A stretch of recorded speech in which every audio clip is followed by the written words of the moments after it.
বিসমিল্লাহির রহমানির রহিম। আসসালামু আলাইকুম ওয়া রাহমাতুল্লাহি ওয়া বারাকাতুহু। প্রিয় দেশবাসী, আমরা জাতিগত বাঙালি, আমরা জাতিগত ইসলাম কান্ট্রির মানুষ, জাতিগত মুসলমান মানুষ এবং জাতিগত মুসলমান ধর্মের মানুষ। এই ইসলাম কান্ট্রির ভিতরে আমরা মুসলমান জাতি ও হিন্দু, বৌদ্ধ, খ্রিস্টান, অন্যান্য জাতি মিলে আমরা একই সাথে এই দেশে বসবাস করি। সেই জন্য ধর্মেও আছে, সর্ব জায়গায় আছে। ধর্ম একটা থেকে, একই মায়ের ঘরের থেকে, মা হাওয়া আদমের ঘরের থেকে জন্ম নিল হাবিল কাবিল। হাবিল আর কাবিল যখন দুই ভাই জন্ম নেয়, তখন তারা ধর্ম নিয়ে বিরোধ ছিল না, সুন্দর নিয়ে বিরোধ ছিল। তো সুন্দর বিরোধের কারণে ধর্মটা বিভক্ত হইল দুই ভাগে।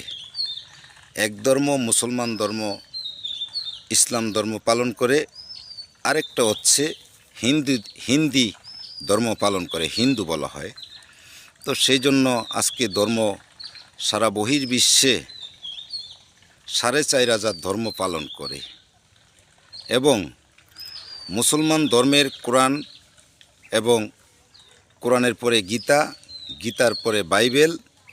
কিন্তু দেখা গেল এখন ধর্ম 4,500 হয়ে যাওয়ার কারণে এদেশে বিশেষ করে ইসলাম কান্ট্রি, এক ইসলাম কান্ট্রির সাথে শত্রুতামি করে দেশগুলা এভাবে ধ্বংস করে, আর মারপিট, স্বার্থ, শর্ত, চেয়ার, টাকা, ক্ষমতা, এই নিয়ে সাধারণ নিরীহ মানুষগুলা মারা যায় ধর্ম করে, রাষ্ট্র করে, এইভাবে।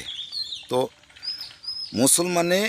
যাকে মুসলমানে ডাকে আল্লাহ, এইভাবেই বলা হয়, ও যাকে মুসলমানে ডাকে আল্লাহ, মুসলমানে ডাকে আল্লাহ, ও তারে হিন্দি ডাকে ভগবান। কোরআন গীতা চাইয়া দেখে একই মায়ের সন্তান, কোরআন গীতা চাইয়া দেখে একই মায়ের সন্তান।